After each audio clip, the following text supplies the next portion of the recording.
whakarongo ki te tangi a te korimako. Kōrero flowing out the hook of force. Kaupapa relevant, kaupapa out of bounds, kaupapa exigent, kaupapa paramount. Nā ko nā whakapiri mai ki te kaupapa tino whakahira whakarongo pi kari mai. Hare mai, o Taringa hare mai. We gotta gather up close everybody. Gather up close everybody. Kani move that body. Kani move that body. Kei ngā iho ngā maunga, kei ngā wai, paunga hoia ngā mātua tūpuna, tēnei te reo mihi o Taringa, e rere atu nei kia koutou nau mai hoki mai. Anei ki te punua pāho Taringa e whakapāho atu nei i te pokapū o Taringa, anei i te bustling metropolis o te amatu, i raro i ngā manaakitanga a te wānanga o Aotearoa. Tēnā koutou katoa. Tēnā koutou. Turuki. No mai, hoki mai, Mr. Gloy. Ai, hoki mai. Guten Morgen. Good morgen. Ja, nein.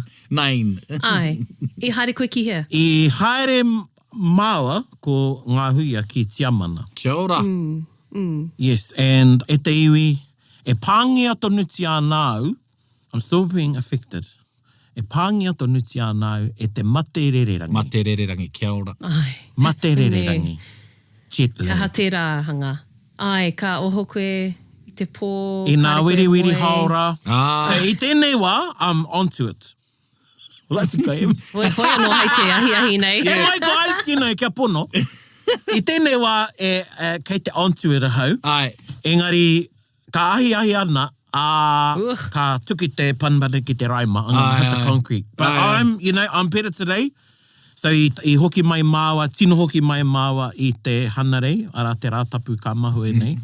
So we landed on Sunday and we were honoured again to work with Karanga Aotearoa. That is the repatriation of Kōiwi tūpuna toi moko, ancestral remains, many of which were pretty much stolen. Yeah. Oh yeah, just call it. Yeah, in the early 1800s to late 1800s and ended up in mostly museums across Europe. Ai. So last year Whakahira. Ana.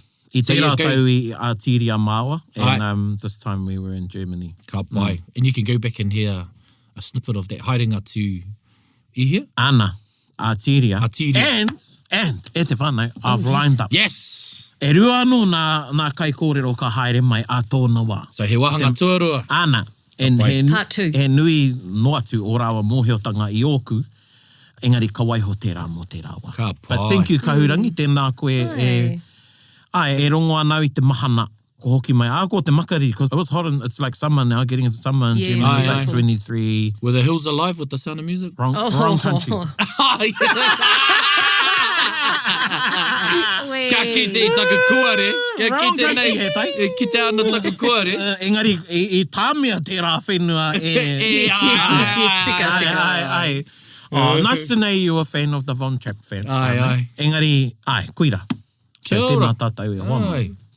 So e te whānau, anei tātou e ngā taonga. Ngā taonga. And we're now 1992, engari taiwa, kia huri tātou ki tā tātou kiwaha. Kiwaha. Okay, tēnei kiwaha, noroto I a koe, Kahurangi. Mihi mai. Ai. Oh, you said that with such conviction. Yeah. I love it. Actually, you just reminded me of your mother when you spoke like that. Nera. Yeah, because she had a tone ki tāna reo. Tika. You reminded me of your mum. Anyway, anei he kiwaha e kirehu rānei. Kia ora. Anei, ka kite koe tētahi tangata kua he matatau. Tangata wahine rānei. Engari, they've got specialised knowledge, I guess. We'll say, he kurahuna o rātou mōheotanga, he kounga, he hohonu. Kia ora. And you would say, tērā tangata, kua pūkekotia. Kia ora. Ai. Kua pūkekotia. Kua pūkekotia. You know, as I do, and as I can, I rang up Kaurangi's cousin. Yes. You guys might know. Ai, He te poro presents... tēnei te mua tata nei, ta tātou. Literally Yes. seconds before this recording. Puninga. Yeah, so just minutes before we came on. He just said his name and it was oro. He patu ringa I aunua. Siri was listening. Me taku mihi kia koe e te hoa skari te manahau. Ai, tēnā Mau I koe. whakautu I taku waiata Tēnā Ngāti koe kia te koe. manahau. Eki. Ka waiata praone kia koe. Me taku ihi e kia homa e koe te whakautu I taua wātonu. Oh, He pērā koe ei. Once you see a Paraone Gloin phone number coming up, Ko you're tahi like, te karanga. like that. He's not Ko going to tahi teach te you karanga. before. Yeah. Ola tai rā. Oh, it's,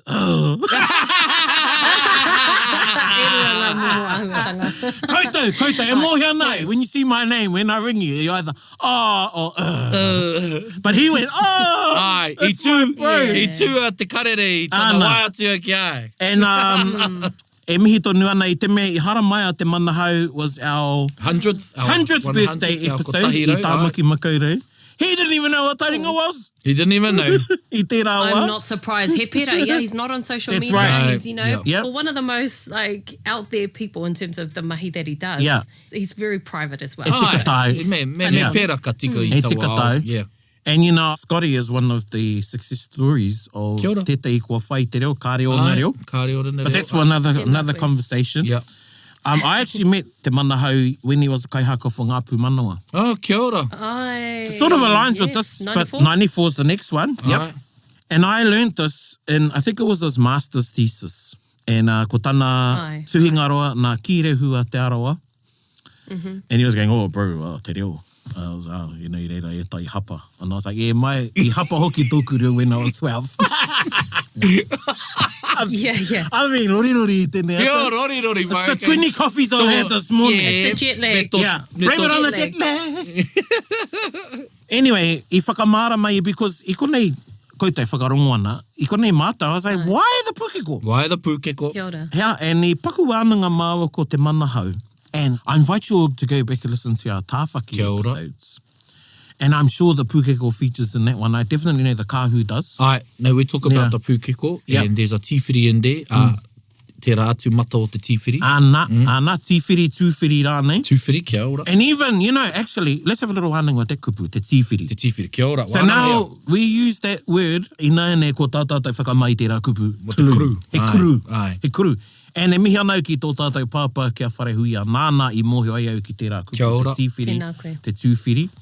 And if you were kura reo, man, the tīwhiri that he would give were actually harder than what we gave. Yeah.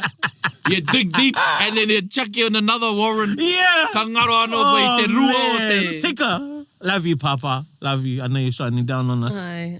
And anyway, engari ko te tīwhiri, te tūwhiri rānei, he kupu, anō nei kupu huna I roto I ngā whare wānanga. Ai. And many of our kōrero tuku iho actually are tūwhiri or tīwhiri in themselves. Kia ora. Tika. So te kōrero o kupe, e whai ana I te wheke, rua muturangi. Ko te tīwhiri o tērā kōrero tuku iho is kupe following the sun and the constellations. Ai. Ne, and the wheke being a navigational device. Navigational Nera. device. Ngā ara rau o Tangaroa. Of course, myself and Kauringa, because we both descend from Ruamutirangi, because he's a tupuna of both Tainui and Te Aroa. We Kia would ora. say, no! Kia ora. We would say, no, it is because of the wheke that kupe found. O Te Aroa. Ai. Engari, koira te tūwhiri mehe kupu hou tērā kia Ai. koutou. Tūwhiri, tīwhiri rāne.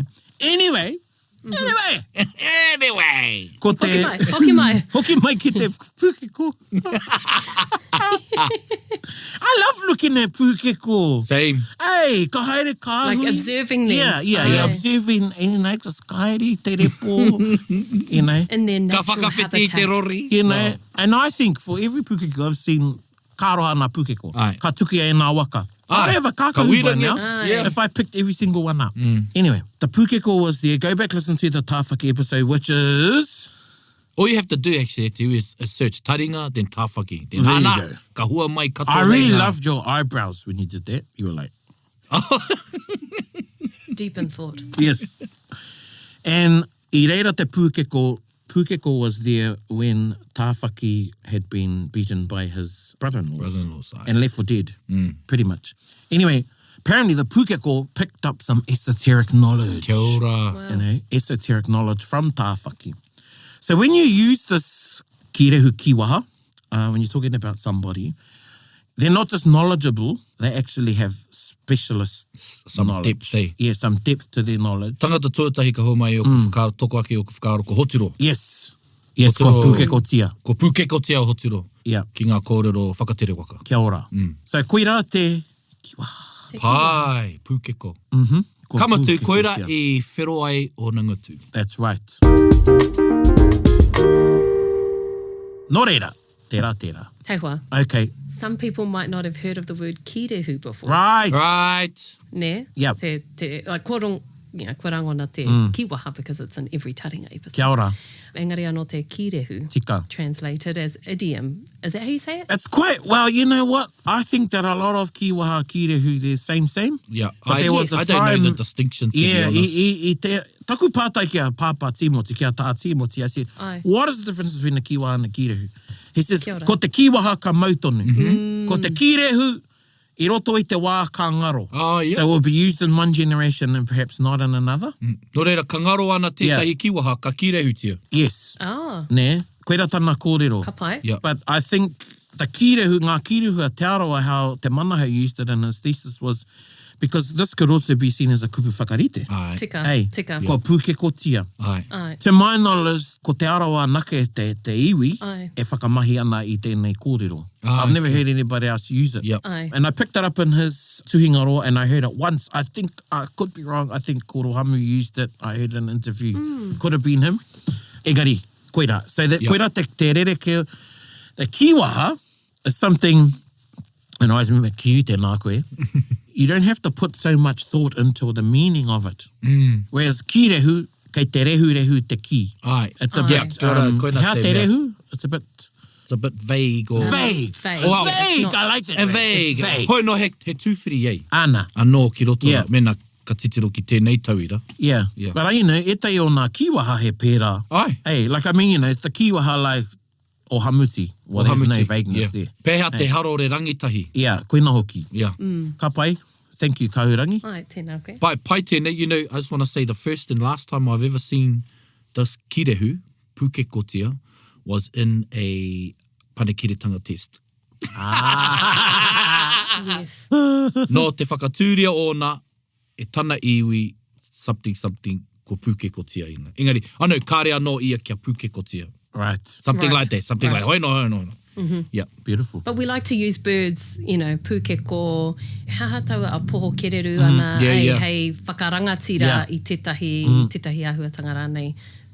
Makes sense to me, because you can see it, it's visual, it's, all of that. Ana. Ka pai. Koina. Koina, kia So ora. maybe now, koutou, e te iwi, when you see a pūkeko, you will think differently about Yeah. the pūkeko. And you might slow down. It's just not like a cute little bird doing it. It's like dance. Oh, you know another Kiko confession? dance. Yeah. Ko roa nei au e titirona ki te takahe, anō ki au he pūkeko. Yeah. Well, he rite te takahe ki te Ai, pūkeko. You know, te āhua. Yeah. te no, āhua, no. engari tētahi hanga momona ake. Yeah, they're a bit bigger. Yeah. Yeah. Takahe. E ko roa nei whakaaro ke anau, koia tēnā ko te pūkeko. pūkeko. Ai. Yeah.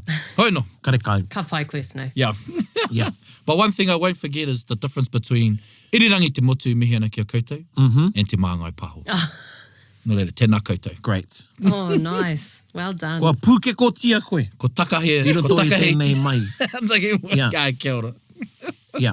Okay, e te whānau, here we are, ngā taonga, and we're up to tahi te tau, tahi mano, iwarau, iwa te kaumārua, ngārua wāhia, on the barge, On the barge. 1992, the golden years. The golden years.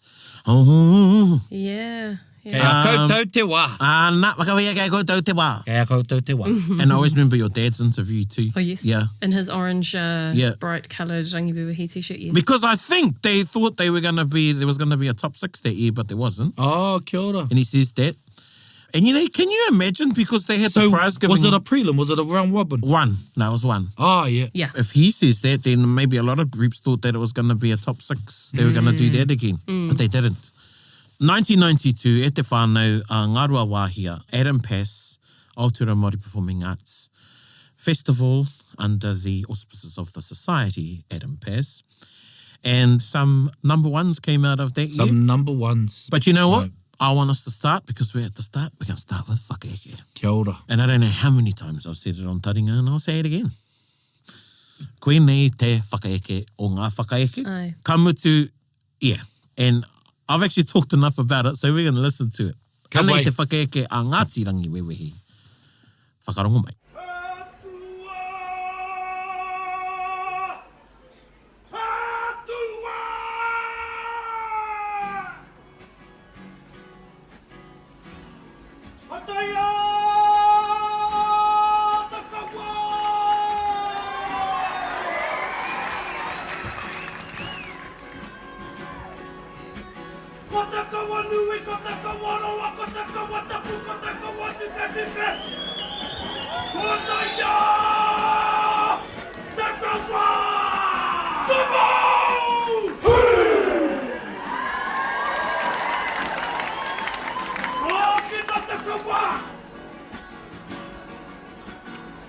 Kota ka watu watahi, kota ka watu marua, kota ka watu watoru, kota ka watu apa, kota ka watu warema. Hoki na te kawa. Kota ka watu ono, kota ka watu au hitu, kota ka watu awaru, kota ka watu aiwa, kota ka watu angawaru, toki na te, keita!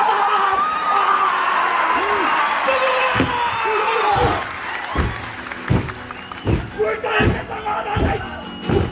We're going to get down by hand. We're going to monkey. We're going to roll. We are mine. Tagaya. Oh my God. Oh my God.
Haruru ana ngā tahataha o te awa. Yep. This is 92.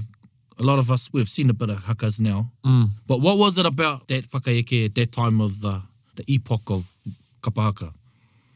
Because they're going off like it was something new they've seen. Well, I cried because my sisters didn't pick me up. E heo tau I te rawa? Kōrero tia. He wāhi haumaru tēnei e tai. Kōrero tia. Kōrero tia. I was meant to get picked up, Yep. but I didn't. And you'll always remember that. E whakamau tonu ana. Let's make Love that, you, my sister. let's be complete. Let's make that complete with you. Kaurangi, were you in the crowd? Ai. Oh, wow. Yes. I was a 5-year-old, I think. Wow. Piwari. Piwari. Cute. Yes. Yeah, so how o maharatanga? Ai, kia ora. Been there before we get into the unpacking the whakaeke. I remember, like, as a core group, I mean, that's a new term, to be fair, it was just Kia ora. te waia māmama. I know that when they had presented that as an idea to the core group, not everybody was on board. In fact, it almost didn't happen. What? As it goes. Oh, Yeah, because it was, I don't know, it was new, it was different, it was quite out the keti. Yeah. Yeah, so it needed a bit of convincing. And Dad's the real positive one and the one who kind of, you know, wants to give ideas a try. Yes. The push to kind of to get it across the line within the rōpū. But the build-up is what makes it, I think, hey? You've got this slow coming on, and you've got Howie, who was just absolutely, like, that is one of his best performances. He was... explosive. Yes, that's it. Pai tērā kupu. And then it just builds from there. So there's like, if we think of an arch of a song, it's all there. Kia ora. Yeah, it had all elements. I think, just talking about Hiwaroa, one of the things too that year was the piupiu he wore. Yes. Hey. And beautiful. Nā Tūrangawaewae ki tērā. Kia ora, kia ora. That kind of put her, she was taught by Emily Schuster, and that's when she really started exploring different ways of the cut. Yeah, that was the maro cut, eh? Yes. And they had koru. Aye.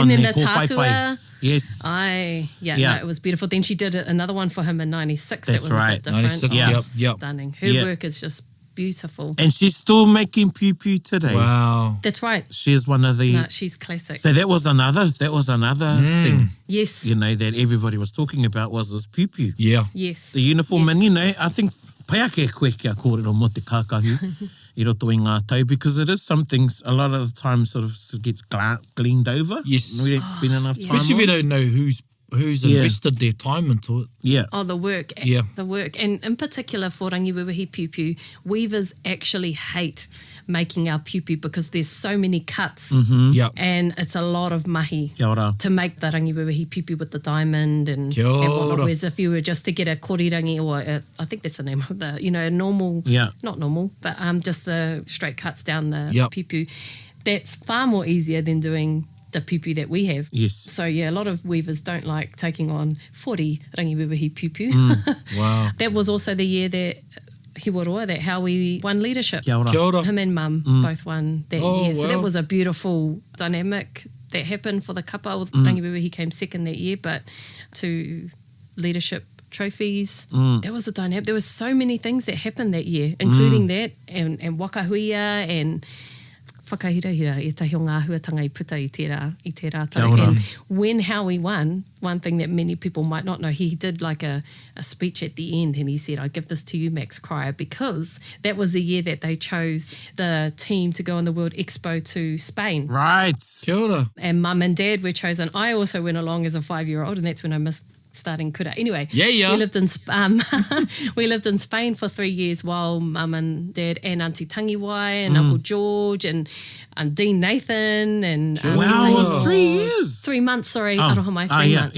Yeah, 3 months. In Seville. Yeah. And Howie wasn't chosen for that team. And so here, nā whaia no tāna mihi ki a Max Cryer me te ki, anei. So Max Cryer put that together. Aye. Yes. I've got one of his And so that was the books.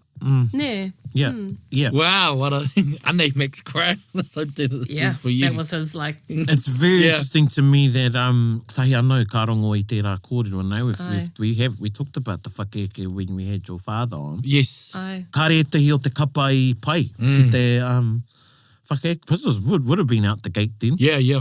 But that's the Aye, thing about certainly. being a visionary, of some sort, having Pushing the confidence, the boundaries, pushing the boundaries, like as your father talked about. Kia ora. Kia ora. And in the next 20 years, we're going to look back on maybe something that happened this matatini and go, ana, that's when this changed, or that's when that changed. And, but I think, that was, and he ua moku te kōrero pēnei, but that whakaeke, and you've said it, Parane, kind of was a game changer, ne? Changed a whole lot of things. And then into 94, then we started seeing more movements and then, really playing with choreography and the elements of the lights and shades of waiata, from haka to waiata and back, and e ratu ahuatanga, and not just 2 lines, straightforward, hiawahi, thank you very much. Yeah. All Was this the all cusp the of swing, the the swing on. Yeah. All the, that one that Koe brought back. But Yes. That Oho has been doing for years. I know, kei te tika hoki koe. Yeah. And then, that whakaeke was about tama te kapua, whakatūria, tērā paki waitara, tērā kōrero. Yeah. And then so the men use the rākau as stilts, so, try and actually portray things deliberately. Yeah, in the literal So that sense, you, literal your sense, that's right. It's a symphony of everything. Kia ora. Whole shebang. Yeah, I particularly, at the end of the whakeake, everything sort of just gels together and it's amazing. Yeah. If you still watch it today, So koira te whakaeke. And they won the whakaeke, right? That's what I was just going to ask you, because ka reo te tino mahara. I'm sure they would have. Could be wrong. Yeah. I'm sure they won the whakaeke. So, koira, e te iwi. I nei, ka tahuri, of course, I've said this, the golden years, and Right. ko tētai o ngā tino waiata o te rātau was ngā waiata, particularly te poi me te waiata aringa a te wakahuia. But we're going to listen to te waiata aringa, wahine toa.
Oh, so that brings back memories. Aye. And it's still a standard at guitar parties. It's my favourite. Oh. It's probably one of my goat waiatas. Yeah. Yes, Yeah. yes, I'm with you on that. And thankfully, we've still got Uncle Fred Williams, who Kia ora. was the soloist. Kia ora. Yes. Kia ora. And the Williams brothers. Yes. And for those who might not know, no te whakatohia rātou, and they've kind of spread their mātauranga and their skills across other rōpū. Kia ora. Fred Rawako, Jimmy? Yes. They were the senior tutors at St. Stephen's. Yes, that makes sense. Yeah. And this is when Tipene was seen as a feeder kura to this group, because you have young Tomika, Te Whiu, and Harerue have just tahi anō ka puta mai te kura, and Nice. Taps ma. Yeah. So, That's new knowledge. maharau kia Fred ma. I think too, you know, Fred doing the solo, te waiata takitahi, and the movement of the rōpū. Aye. Te wakahuia, you know, as they're moving to the solo, and then the actions animate the words. Aye. Again, it's just on so many levels. Oh, yeah. Yes. It just hits every one of those. Yeah. Aye. Everything you want Yeah, in an action song is right there. You've got a solo, you've got actions, you've got flow, you've got... Even the little whakawhiti. Oh, yes. That was an innovation. Oh, yeah, was that of the time? An innovation? You know, I mean, Yeah. now the men coming through, it's like, oh. Tika. Yeah. But that was an innovation. atu, The no men jokes. coming, particularly with patu. With patu, yeah. In a way of Taringa. Yeah. Which I remember Uncle Bub saying that was a bit of a calculated risk. Aye. Using Paid off. Yeah, using patu in a way of Taringa, but Yeah. because they were singing about the kings. The kings, yeah. But I think, you know, ka hoki te reo, he māma te reo, like pakuna te tohunga o pub mai. Like Yeah. Simplicity. Yes. The effects of simplicity. I just look back with more knowledge of understand te reo and go, oh my gosh, this is so simple, but it's beautiful. Yeah. Yeah. Well, it's so difficult to come up with a simple tune. Yes, absolutely. Aye. To be simple is difficult. Kia ora. A melody, Aye. you know, that's going to Yeah. stick like that. A lot of the time with Ngāpo and Pimia, they both complemented Yes. one another, each other. Auntie Nen would have her little piano thingy that she would make the tunes up on, and then the boys would be there. But one thing about this wai a Taringa, what's the standout thing for you guys about this wai a Taringa? So we've all sort of said the solo. What are some other... The chorus, the nā po tātou, ko tā whiau. Yeah, I don't know if there was a bridge. But no, it's the tune for me.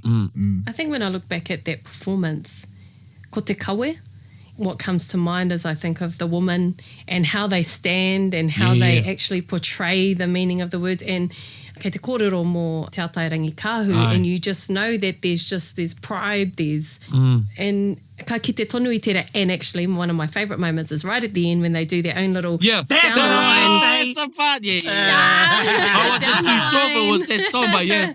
Yeah, their own little. So if you haven't seen it, every woman, is it the men as well? 'Cause I only look at ko ngā wahine. ko ngā wahine. But From when one we side sing to at a the party, other. everybody does it. Yeah, everyone does Everyone it. does their own little actions. Yes. Yeah. It's beautiful. Yeah, So definitely. sorry, I stole your your No, moment, no, because I think that was another innovation in that way of Taringa. Yeah. Was the individuality at the end. And that last wahe wahine to, you know, and then Yeah. that Freestyle. last, yep. Sometimes when you see freestyle in kapahaka, this is the critic in me. Sometimes I think, maybe they didn't have time to come up with some action, so they just went, do your thing. But that was deliberate, Yes. that was planned, and it suits what they're doing. Yeah. But it's funny, kapahaka, whakangungu, whakaharatau, when tutors go, right, there's a freestyle moment, and then sometimes they're like, That's what I mean. nah. Oh, no. Actually, no, let's pull that back. No, Yeah, I've yeah. been in those situations many a time when I have gone unprepared and I'm like, I just freestyle Let me this. see what Yeah, you you're got, right. let me see what you got. And it's And like, then you nah. see it and you're like, okay, this is where you This is live. Yeah. Hands Stay here, above, hands stay below. here. Yeah. So even then, yeah. when you like, right, there's the freestyle part, but set your actions. Yes. Kia ora. Please show yeah. me what you're going to do. Nō reira, e te whānau, ko te wakahuia tērā. Te wakahuia. And, we could actually talk about their poi as well. Aye. But we're not. Build-ups.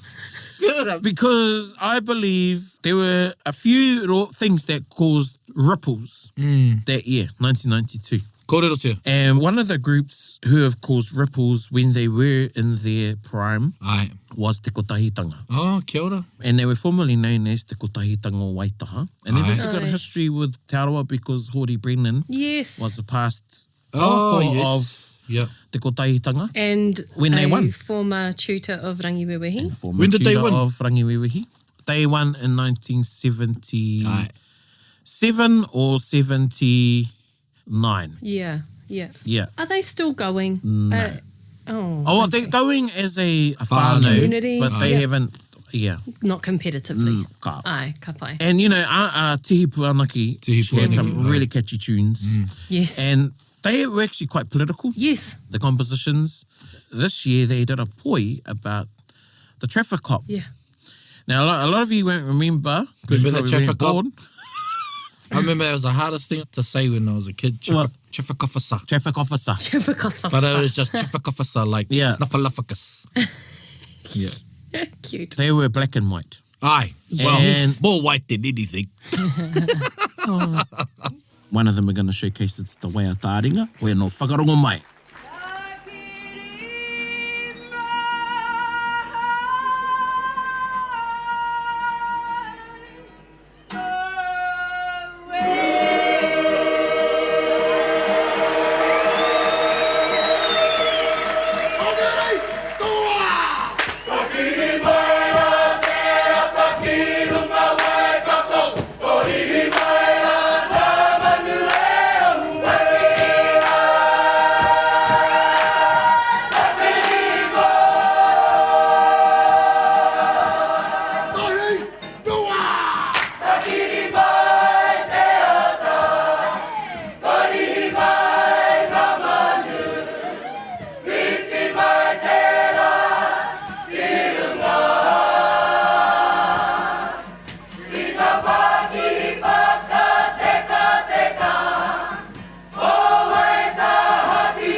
how do those interjections go again? Ngā whainau e. Dun, dun, dun, dun, dun, dun. We need tāna. Ngā tūpuna. Ngā tūpuna. Yeah, It's yeah. pretty cool. It's a catchy tune. It's a catchy tune. I wonder where it was from, or do you reckon it's an original score? But ko Taitanga had some catchy tunes in Yeah. their day. Ai, tika. Even Iwa Te Kau Mā Whā. Ai, it's no surprise, but politically loaded, the Kia things ora. of the time. Kia ora. Well, this one is too, because Yeah. you know, they make reference to Ngā Penihana. Yeah. Kua tapai ana, Ngā penihana, penihana, ai. penihana. So benefits getting cut. Also, something to do with the unions. Ngā uniana. Yeah, unianas, they were getting rid of. Yeah. Koenei te tau in 1992, the year before, Winston Peters, because they talk about Winitana, there's Yes. a line in there, Kua panaia Winitana. He got the boot from the cabinet. Oh, He nera. was previously a National Party member. Jim Bolger. Ana, Ai, ai. in his term. And he got the boot from cabinet, and then being te nanakia, and I say that in a positive way, Yep. because he mōhio tēnei. He mōhio. Yep. I think he's one of the consummate officials Absolutely. and types of Yeah. politicians. Yeah. And then he remained on the backbenches. Yep. And then there was a bit of a kerfuffle that year in the National Party because he challenged. They put something in there to stop him from speaking or something like that. Yeah, yeah. And then he went out independent and he won it. Yeah. There was no trouble. It was the beginning of New Zealand first. New Zealand first. Yeah. E whakapapa Ngāpui o? Ai, Ngāti Wai. Ngāti Ah, Wai. I Ngāti was going to Wai. say, he must be the most mentioned politician in Kapahaka. I'm thinking about how many songs people have sung about my karanga papa from Ngāti Wai. Kia ora. The Whananaki kid, they reckon, they call him. Ah, kia ora. Yeah. Yeah, and just on side note too, te kotahitanga, ko rātou tētahi o ngā whakaihuwaka. Oh, so yes, they won ai. the festival in 1977. Kia ora. Yep. On the home turf, yes. Yes, that's right. Yep. Nō koe te wea Taringa te kotahitanga, and I want to do a shout out. Firstly, kia koe e whae tihi. Kia ora. Ai. When I rang up, ko Taringa. When I rang her up. So you guys know, Yeah. we had to go through some processes. You got to go through. Yeah. Because this actually wasn't up on Ngā Taonga. So first shout out to Auntie Tihi. Yeah. Kia ora. Second shout out was to Morehu McDonald. So I've learnt about residual rights. Kia ora. And tēnā koe te hoa, and he kaimahi a Morehu ki te wānanga o Aotearoa. Ai. So I had to ring him up because I think he was the producer. Oh, is that When he at did the this time? way back in Yes. 1992. Yes. He did Wakahui Yes. back, he's, and anyways, the ring Morehu, he Kia was in the ora. hui, thank you Morehu. And thirdly, Ngā Taonga, tēnā koutou Ngā Taonga, so they got this turned around in a shorter time than it would normally take, but I want to shout out to Paul Meredith Kia ora. and te whānau o Ngā Taonga, but really a big special shout out to you, Lenoa. Kia ora. Thank you very much for all of your help. We were in a crisis. We're in a crisis. As Awhimaa used to say to me, be the glue. Be the glue. Join the dots. Kia Engari e ora. mihi nui ana kia koutou te whānau o Ngā Taonga. Tēnā Ai. rawa te koutou katoa. Kia ora. So that's a wrap. It featured items from that year, 1992. And who knows, you might have your own favourite from that year. Yeah. If you were even born then. Send in your kōrero. Kia ora. What do you remember of that time? Kia ora. I think one thing I want to comment on though, if you've never watched this festival, is kei te awa, Ai. te papahaka e tuana. Ai. So the stage is actually on a barge. Yep. But even the aesthetics of the stage, very, very fresh Aye. compared to some of the other stage designs the Yep. year before, which was Waitangi. Aye. The awa, Waikato was the main backdrop. Oh, that's the beauty of it, I thought. I remember seeing it again in 2000 Kia ora. and was like, it's alive. Aye. The backdrop is alive. Yeah, it is. That was my little... There's a couple of yarns about, groups that fell off the back. Osh wasn't that great that year. Mā tētai tērā e kōrero, but I don't want to name who the group was. It wasn't the whole group, but it was a couple of men went off the back went and for they, a dip, eh? they went into the drink. Ah, Looking yeah. for a hinaki. Kia ora. Yeah. Koe no, te kotaitanga e mihi nui atu ana. Tēnā koutou. Kia ora. And that was our waiata o te wiki e te iwi. So you get three waiata for this week. No rere, e mihi ana kia koutou katoa. Hei kona mai. Hei kona. Ka kite. Bit whakaronga, bit kari. Get the rope close, everybody. Taringa. Yeah, tahuri mai mai ki o whakarongo ki te tangi a te korimako Korero flowing out the hook force Kaupapa relevant, kaupapa out of bounds Kaupapa exigent, kaupapa paramount Nā kona whakapiri mai ki te Kaupapa tino whakahira hira Whakarongo pi kari kari mai Hare hare mai, o Taringa hare hare mai We gotta gather up close everybody Gather up close everybody Kani kani move that body Kani kani move that body Taringa, he mea tuku nā te wānanga o Aotearoa, ā, nā te māngai pāho me irirangi te motu I tautoko. To listen to more episodes, search for us on your podcast app and subscribe, or follow us on Instagram and Facebook. Taringa, whakarongo mai.